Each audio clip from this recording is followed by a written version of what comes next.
If you have a smart speaker, you have access to the entire world of NPR and St. Louis Public Radio. All the latest news and all the captivating stories. Activate our voices with yours by telling your smart speaker to play St. Louis Public Radio. From St. Louis Public Radio.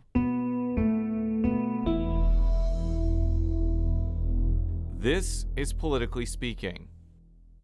Jason Law is positioning himself as a political outsider, mainly because his only elective office is to city government in Lake St. Louis. But the GOP official believes he could bring a fresh set of eyes to St. Charles County government, especially at a time when the county's growth could be in jeopardy. Law joins us on the latest episode of Politically Speaking, so let's hit the music. This is the Politically Speaking podcast, the definitive show about Missouri politics. Let's go back to some of those policies, to that peace and prosperity that we had some 4 to 5 years ago. Everywhere is Democrat country once this Democrat's been there. There are a lot of things in Washington that are very bipartisan, including some bills that I've already gotten passed. And I think it works best when you can see both sides, but you have to pick one, and I firmly align with the Republicans. But certainly, I think if she's running against one of the crazy dudes, certainly it's going to be a lot easier. But I'll take wisdom in age and a few missteps in orality over somebody who has no substance. I believe that you represent the party's values and you move forward, and that's what I have done.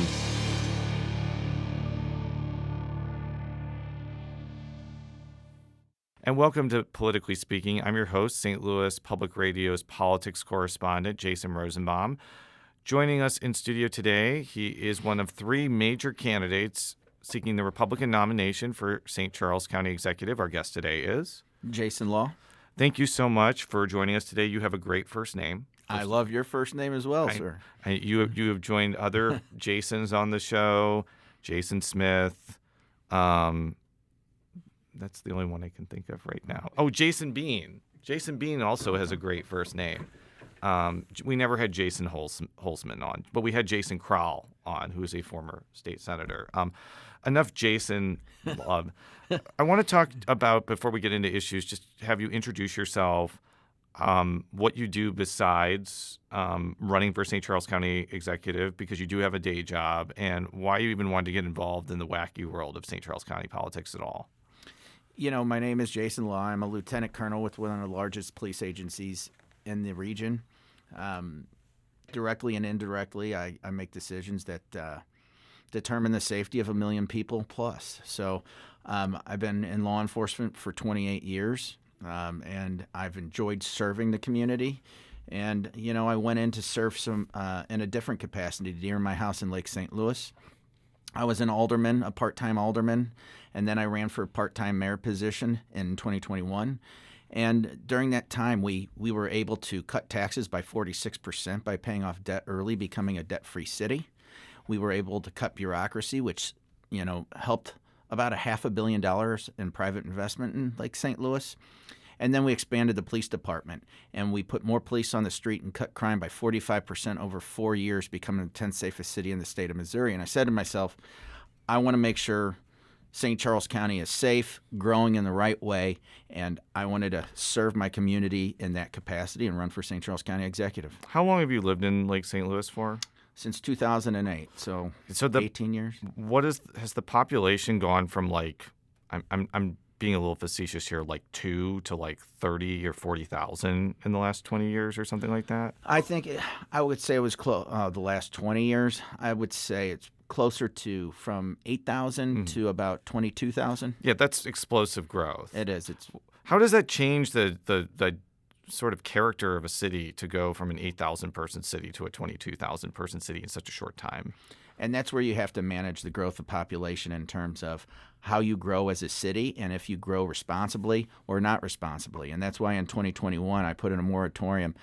Myself and the Board of Aldermen put a moratorium in place to stop the growth of apartments. And since it was actually 2022, we put that into effect, and not another apartment proposal has been passed since that time. Which we'll talk about more as we get on to the show. As I mentioned, you're one of 3 major candidates who are running in this contest. The other is St. Charles County The other is St. Charles County Executive Steve Ehlmann. The other is former state senator Bill Eigel. Why do you think you stand out compared to those two? I'm not a career politician. I'm actually have a career outside of politics. I mean, those two have over 50 years in politics combined and ran in over 28 elections. And I think, it gets to a point where we don't need politicians, career politicians. I believe in term limits. And I wanted to show that a non-career politician could get in there and do the things that I did in Lake St. Louis with my board of aldermen, work with everybody to accomplish great things for a community as it begins to grow further and bigger.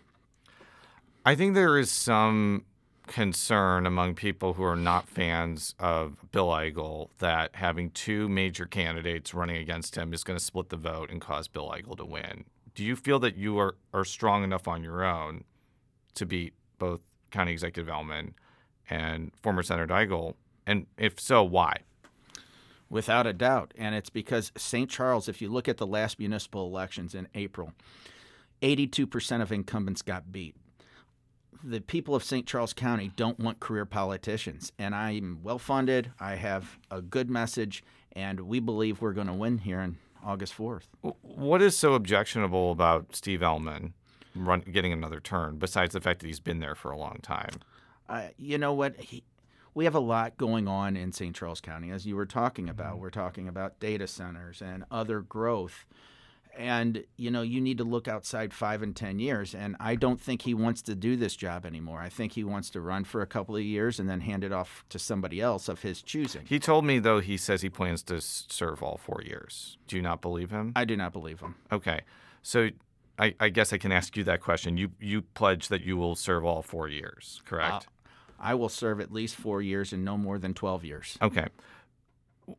I guess to play devil's advocate, though, because I wanted not just to County Executive Ehlmann, but also to Senator Eigel, you could argue that having some experience in the political realm makes you more well-versed on some of the things that you encounter from day to day in County Executive. Feel free to push. I want you to push back against that argument, basically. Well, if you look at St. Charles County government, it's the size of about 1,200 personnel. Mm-hmm.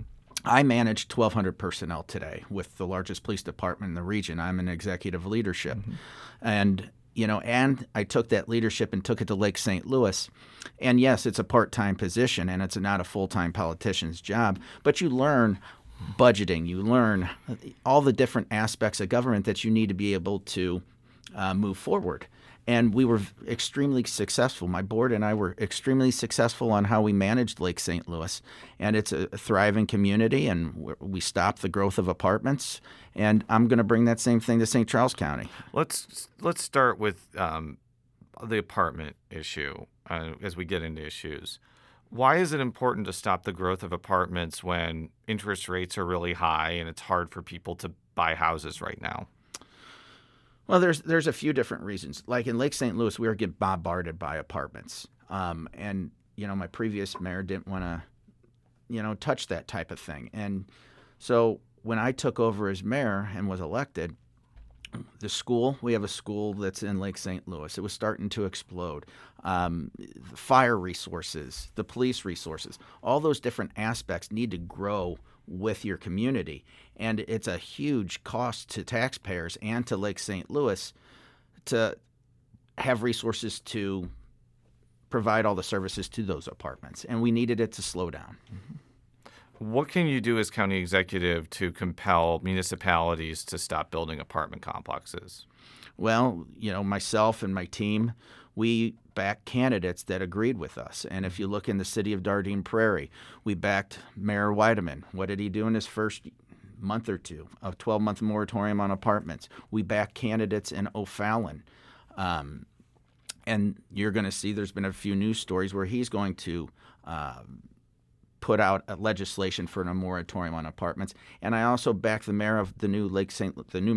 Louis mayor, Brian McKinney, and he believes in same policies as we did, and that's leadership. It's helping provide great candidates for these cities to help grow in the right way. So it sounds like an indirect thing, because I'm not sure as county executive you can compel municipalities to build or not build apartment complexes. No, you can't compel, but you can also show your vision to those mayors and also try to work with them to say, hey, the citizens of St. Charles County are speaking out. If you look at the municipal elections like I talked about, 82% of incumbents got beat across St. Charles County.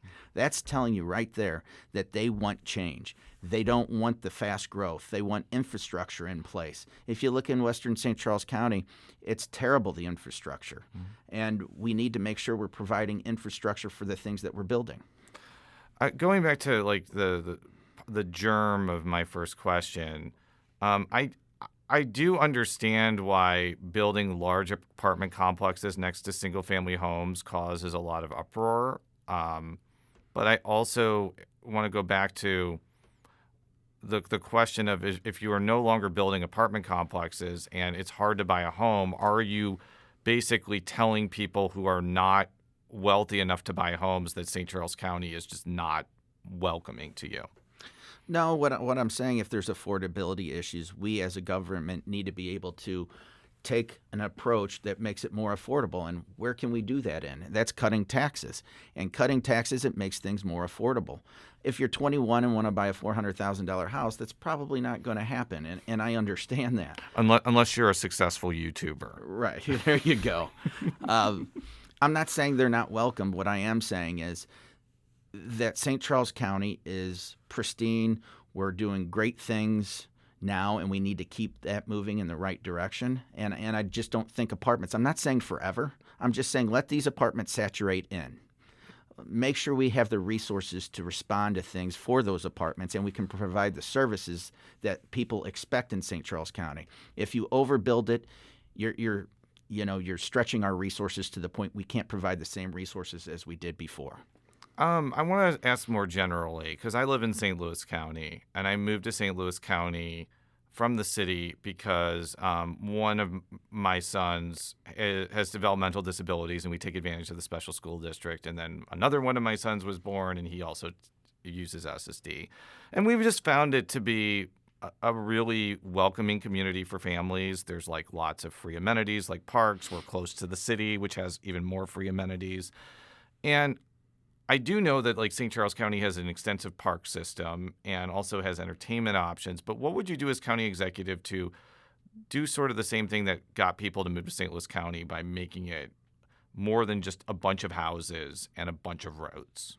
Well, the parks that have been put in place now is plenty for the citizens of St. Charles County. I think it's in the neighborhood of 80 per 1 acre. So the parkland is there. Now it's just maintaining that parkland. So the use tax that is in place to fund those parks has ballooned to $60 million a year. That's something that we can cut in half and give back to the people of St. Charles County to make things more affordable. One of the big issues that I think all levels of government are dealing with right now is data centers. In St. Charles City, I want to make it clear, it was St. Charles City, not St. Charles County, was kind of the first place in the region where a big data center proposal was brought forth. It was not popular because it was very close to residential, and it kind of just went away. I think that like there are compelling reason or arguments on both sides about data centers. I think artificial intelligence definitely is attached to data centers, and it's just frankly not popular among a lot of people. And I think that I think like the water usage situation has gotten better. They just use a lot of electricity. On the other hand, like they're going to be built somewhere. If they're not built in America, they're going to be built in China. If they're not built in St. Charles, they're going to be built in Montgomery County.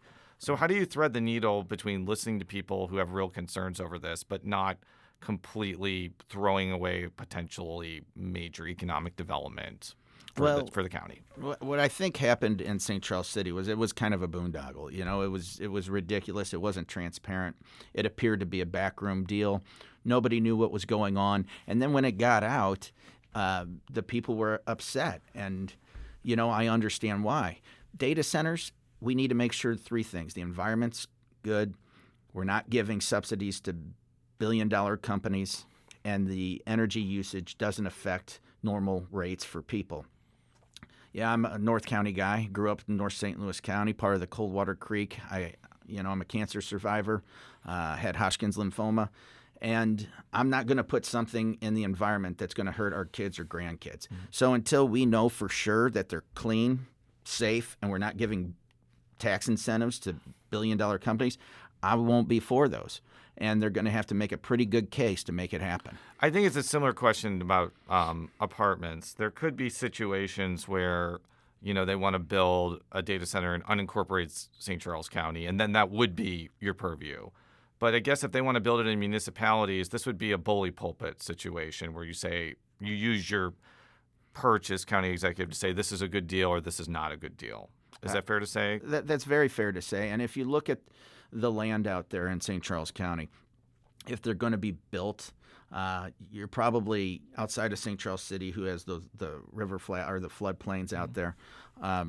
It would be in unincorporated St. Charles County. I don't think O'Fallon, Wentzville might have some land left to do that, but they're growing subdivisions. So I think St. Charles County Executive is going to have a major role on any data center that comes into play. I think, and I'm going to go back to like one of the first questions I asked you. One of the things that has really fascinated me about St. Charles County is just its growth over the last 20 years. And I think it often gets a bad rap from people in the city and the county who thinks it's just like just people from North St. Louis County. I think it has some of the largest increases in African American populations, Latino populations, Indian populations. I think people of all races want to go next to a good school, get a nice house, and have a lawn. I mean, I like doing both of those all those things. But I do think that one of the things that especially County Executive Ehlmann has raised the alarm about is as long as the region's population remains stagnant, St. Charles County's growth is not assured forever. So what is your sort of thought about making sure that growth does not stagnate and St. Charles County becomes St. Louis County Part 2, which I live there, but it is stagnant. St. Louis County is stagnant county USA, basically. I think that's a regional question at large. You look at the St. Louis County race, there's going to be a new St. Louis County executive. You're looking at Jefferson County. Tim Whitney's doing pretty good down there. And Franklin County and Jefferson County. You look at those counties, we need to work together as a region along with the city to make sure that crime is under control. Mm-hmm. I mean, like I've said before, how many Fortune 500 companies have to leave St. Louis before we get our acts together and make sure that crime's a number one issue for the entire region to address? You just can't do it in one spot because crime takes the path of least resistance, just like water, and it's going to go somewhere else. I've been in this business for almost 30 years. I can tell you what's going to happen in most scenarios. But if we can get county executives to work together to fight crime on a regional basis instead of just a municipal or county level, we need to fight it as a region. I think we can make a big difference, start the growth like Indianapolis and Louisville again, but we got to be safe and we got to be out of the top 10 most dangerous cities in the country. So this is another question I posed to County Executive Ehlmann. I'm going to try to be nuanced here because, county folk like me often bring up the fact that St. Charles County isn't part of the Zoo Museum District and isn't part of Metro. And I think it is also fair to say that, the citizens have to vote for both of those things. And I don't think they would. I don't think that St. Charles County wants to be part of those things. And we're not going to force you to be part of a taxing jurisdiction that you don't want to. But I think, if you're talking about regional initiatives, eventually people are going to look to a county which has more people than the city of St. Louis for more than just leadership. They're going to ask for actual money to do things like fighting crime or to fight region-wide homelessness.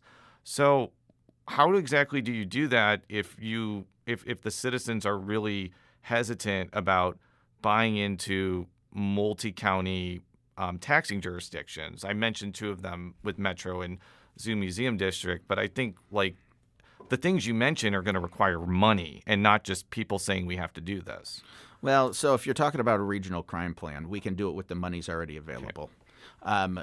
That's just by using our resources that we have now, just in a better way, a more universal way. It's not bringing more taxes. That's the last thing that Jason Law is going to do in St. Charles County is have a tax raise. Well, we need to take a quick break, but when we return, we'll return to Politically Speaking with Jason Law. And we're back on Politically Speaking with Jason Law. He is one of 3 major Republican candidates running for St. Charles County Executive. You mentioned taxes before the break. One of your opponents, former Senator Bill Eigel, has made quite a bit of hoopla over trying to, quote, get rid of the personal property tax in St. Charles County. You did not see me because this is not a video, but I put that in quotes because there are a lot of people who feel like you cannot do that. Are you in that category who feel like you just do not have the power to get rid of a personal property tax as a county executive? I think it would take a vote of the people to change the charter. And I do think there's a way. So like I told you before, the use tax for the parks, right? If we got rid of half of that, that's $30 million a year we could put towards that. If we sold the venues of the Family Arena and the NEC, the Horse Barn, if we sold those, that frees up another $15 million in operational costs, plus the capital costs you bring in that you could put towards infrastructure in western St. Charles County. But there we're starting to take away some taxes from folks. We're starting to save some money. And that's a good way. Maybe you can't get rid of the full Bill's plan is fake. But can you start with residential personal property tax, the first wave, if we can save enough money, and then go to small business and then corporate if possible? I don't know if we can do the corporate side, but just those savings of those things that I just brought up gives you a good head start on cutting taxes. Okay, so the only personal property tax that I have usually paid is on cars. And my understanding is the vast majority of it goes to things like school districts and taxing jurisdictions that are not overseen or run by St. Charles County. So I'm having a hard time understanding like how a county could pay for any of those things. Like how functionally would you be able to do that unless the legislature from the state does something? Well, I think that's a part of it. I think the thing that Steve lacks communication. He lacks the ability to have an agenda to take down to Jeff City to do those things. He won't even speak to some of the folks that go down to Jeff City. And that's where I'm way different than these folks. I've worked with people across multiple counties to get things done for where I work. And I think you cannot agree on everything that somebody's going down to Jeff City to do, a state legislator, a state senator, but you can maybe come up with 2 or 3 key ideas to take down there to get passed for the people of St. Charles County. And that's the different type of person I am. I know how to work with people, and neither of those guys do. One of the things that city and county voters approved, I think about 10 years ago, we're almost at the 10-year anniversary of the Prop Ps, is Proposition P, which ended up implementing dedicated sales tax to help law enforcement agencies, both in the city and the county. I'll be not to throw shade on my city folks, but it had a much bigger impact on St. Louis County because a 1% sales tax in a county of 1 million people brings in a lot more money. We were talking before the show, I think it did a lot of good things in terms of paying officers more and buying more equipment, and also I think it also helped in some ways of building new buildings, although I think ARPA did most of that. ARPA did some of that. Do you think that's needed in St. Charles County as the population grows and the law enforcement countywide becomes more urgent? Well, here's the difference. I believe a difference in St. Charles County and St. Louis County is that where are you going to put your money? So in St. Charles County, what I would do is make the decisions necessary to make sure the police were funded with the tax dollars coming in. I don't think we need a Prop P out in St. Charles County. And the reason being is because we are growing, and growth does bring in business, and business does bring in sales tax and other taxing. So St. Charles County has plenty of funds. That's not an issue in St. Charles County as of yet, and it wouldn't be under my leadership. I think that one of the benefits that St. Charles County has, and first of all, they got to see all the mistakes St. Louis County made. And I think one of the biggest mistakes that was made is the fact that there's 87 cities, and I don't know how many police departments there are now, but there are a lot. And in St. Charles County, there are more than 6 or 7 cities, but there are really only 5, 6, 7 cities that are large enough to have police departments, and they have enough population and money to be well funded. As terms of, I'm talking about the municipal police departments. Yeah. That's been my assumption. Is my assumption correct, or are they also having the same problems of some St. Louis County municipal police departments? No, and I'll go back to Lake St. Louis. What we did was we lowered our tax base. We cut the taxes by 46% by paying off debt early, becoming a debt-free city. And that comes into play. So Costco came into St. Charles County just recently, and they had 2 sites, one in Lake St. Louis and one in O'Fallon. And they looked at the books, and they looked at the tax rates, and they go, well, it's cheaper here, so we're going to build in Lake St. Louis. So you lower the taxes, you broaden the base, you bring in more tax revenue that way. So that means you have to ask for less tax money from the people. I think that I'm going to go back to politics for a minute. I think that this race is being paid attention to more than a usual county executive race. Frankly, because of Bill Eigel. Bill Eigel ran for governor. He got second place. And I'm going to certainly he ran for the head of the GOP. And I'm going to ask him this directly. So I want to make this clear. I'm not just asking random people to opine on another candidate. I think that, like, for instance, the governor is paying attention to this race because he does not want Bill Eigel to be St. Charles County executive and then run against him in 2 years. Like, is that your feeling too? I do believe that, and that's why I'm the only candidate that truly wants to be in this race and help the people of St. Charles County. The other two, Steve wants to retire, but he doesn't like Bill. Bill wants to run against Governor Kehoe, and I want to help the people of St. Charles County. Do you think, though, that, like, I think that one of the things that you have to do in the next few weeks is those other 2 candidates, I'm not saying like they have 99% name recognition, but they are well known because they have run for state Senate seats and they've been a countywide official. You've been a citywide official, but just in one city. How are you going to build your name recognition to where you can have enough visibility compared to 2 candidates that people basically already know? And you're right. I'm not a career politician, and people know me less. But we have a strategy and a plan that we're putting in place and that we're implementing now that's going to get us the saturation numbers we need to win this race.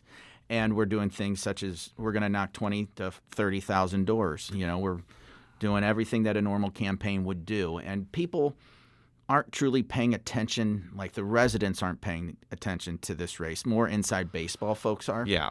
And, I think it's close to 70% of, if you look at all the polls, 70% of the people are not chosen one person yet in this race. So it's open. It's interesting you mentioned that because I have been following St. Louis County government now for, almost 15 years now. I can't believe I haven't gone crazy doing that.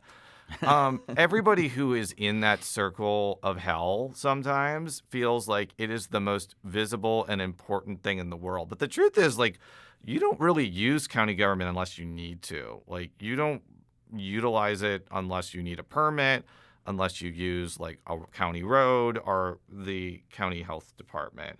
Are you kind of getting the same feeling from going door to door that, like, people don't really pay super close attention to county politics because they don't use county government in their day-to-day lives as much as, say, city government? Like, I probably pay more attention to Richmond Heights because they pick up my trash than St. Louis County. Are you experiencing that? I'm curious. No.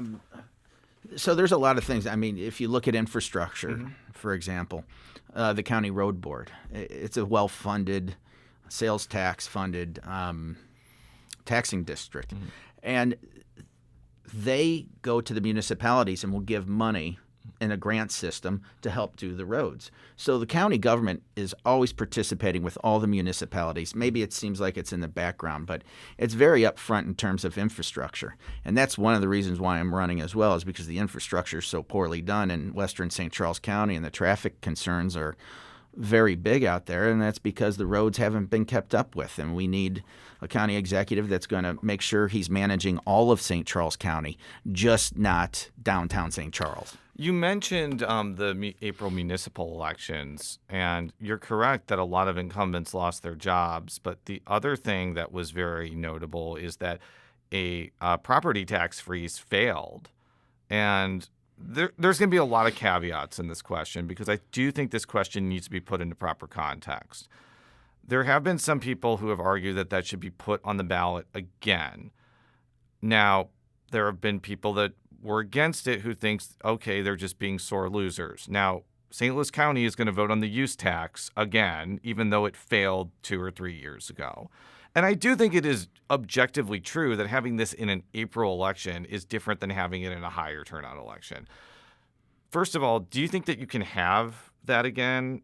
Do you think you would need the legislature to allow you to have a revote? And if so, if the answer is you can revote on it, would you want another revote on it?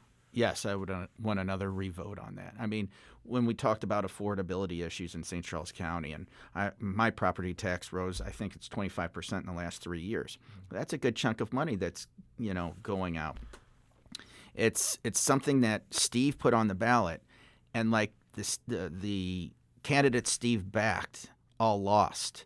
His tax lost. That is what Steve is doing, and he's not getting his agenda done, and that's because the residents aren't happy about it. Do you think that failure of that tax freeze is a sign, and also some of the school board elections is a sign that St. Charles County is becoming less Republican? No, and I think those April has just such not many people vote in April. Mm-hmm. And so if you go against example for the property tax freeze, the school districts are going to come out heavily, and they can sway those elections pretty heavily. But can they sway them in November when you're getting up into a higher percentage of people voting? I don't think so. I asked that question because it passed in Jefferson County, and Jefferson County is also a very Republican county, but it is pretty recent. It was a pretty Democratic county. And maybe there was just stronger organized opposition in St. Charles County, and it wasn't really a partisan thing. Like, I'm not really sure, but what's your thought about that? I don't think Steve educated the voter on what it was. I think there was too many tax increases on the April ballot, and what happened was that got lumped in with those, and people just voted no down ticket. All right, I have 2 fun redistricting questions, which you have no say in, but I do want to ask. I'm asking this to all candidates. Do you think it's a good thing that St. Charles County isn't all in one congressional district now? It all is in one Yes. Yes. I do. I think that's a good thing. So the reason I asked that question is there's going to be a lot of pressure to split up the 1st district next year. And I do not see any way you're going to be able to split pieces of St. Louis and St. Louis County into 5 different districts and keep St. Charles County whole. Now, I think Steve Ehlmann kind of punted on this and said, this is not my lane. I don't really care. But as the county executive, you do need, it does matter, what your congressional delegation does because they bring in a lot of federal money. Does that concern you that St. Charles County could be split into 3 or 4 districts just to make Mo 1 possible to win? Well, I think that's another place where St. Charles County executive needs to lead on, and that's through your state legislators, and you bring them together and you come up with a plan what's best for St. Charles County. I'd have to see a map on how it's broken down before I would even make any adjustment. But an extra congressperson that goes to, D.C. could be helpful for the Republican Party. Yeah, we'll broach that question in 2027 because It is not happening in 2026. Thank God I am all redistricted out. Well, Jason, thank you so much for joining us today for all of our stories. Go to stlpr.org. Politically Speaking is a product of St. Louis Public Radio, which is part of the University of Missouri system. How can people find out more about your campaign, either on social media or the World Wide Web? Jason Law for stcharlescounty.com, or I'm on Facebook, Instagram, all those other sites at just Jason Law for St. Charles County Executive. Easy to find. Thank you very much, and until next time, so long. Thank you, sir.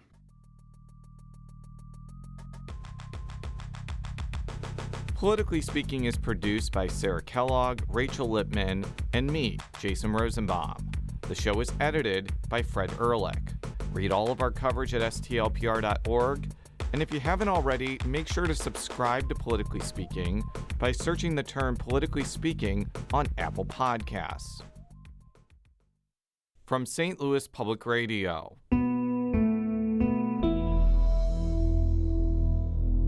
This is Politically Speaking. Hi, I'm Laura Hamden, and my colleague Jessica Rogan and I are your daily hosts of the Gateway newsletter. We meet with the editors in the STLPR newsroom every weekday to bring you the top local stories of the day in a quick and easy 6-minute read by 6 a.m. In an age of overwhelm, it's a refreshing, thoughtful take on the news day, if we do say so ourselves. Fine-tune your daily news habit with the Gateway newsletter. Subscribe at stlpr.org/gateway.